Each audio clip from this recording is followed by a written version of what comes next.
స్వతహాగా తన కాంగ్రెస్ అభిమానం చెప్పి ముందు నుంచి ఆయన చెప్పాడు, అది మనందరం చూసాం. ఇప్పుడు చెప్తాడు, రేపు చెప్తాడు. మాట మార్చే రకం కూడా కాదు. ఒకవేళ తప్పు చేస్తే లేదు లేబ్బాయి పొరపాటు అయిపోయిందని చెప్పే రకం. అది ఎవరికి ఉంటుందంటే ఒక నిజాయితీపరుడికి మాత్రమే అటువంటి లక్షణం ఉంటుంది. తప్పు జరిగినప్పుడు క్షమాపణ చెప్పడం తప్పు కాదు, పొరపాటు జరిగినప్పుడు నేను మన్నించండి అంటాం తప్పు కాదు. అలాంటి ఒక మంచి మనిషి అంటే బండ్ల గణేష్ గారు ఏదో ఇప్పుడు చంద్రబాబు గారు ఎందుకు అనుకోవాలి అసలు చంద్రబాబు నాయుడు గారి గురించి? ఆయనకి చంద్రబాబు నాయుడు గారు చేసిందే ఉంది, ఏమీ లేదు.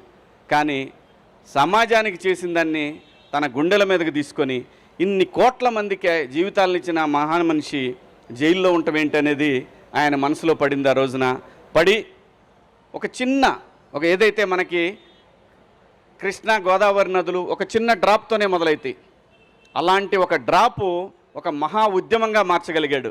ఆ మహా ఉద్యమమే ఆ నాయకుడు చంద్రబాబు గారు బయటికి రావడానికి అంతమంది జనాలు, అన్ని కోట్ల మంది జనాల యొక్క ఒక వైబ్రేషన్ ఆయన బయటికి రావడానికి కారణమైంది.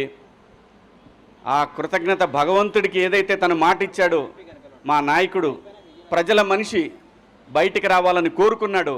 ఆ కోరిక మేరకు ఆ భగవంతుడు కరుణించి ఆ రోజున బాబు గారికి బెయిల్ రావడం, బయటికి రావడం.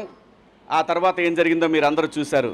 మరి ఊరికే మాటలంటాం అందరికీ సాధ్యమే, ఎవరైనా అనొచ్చు ఒక మాట.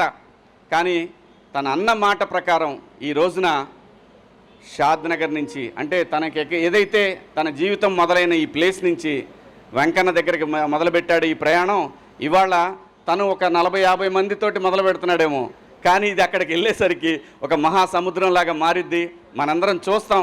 నేను కూడా వస్తాను నీతో అన్నాడు.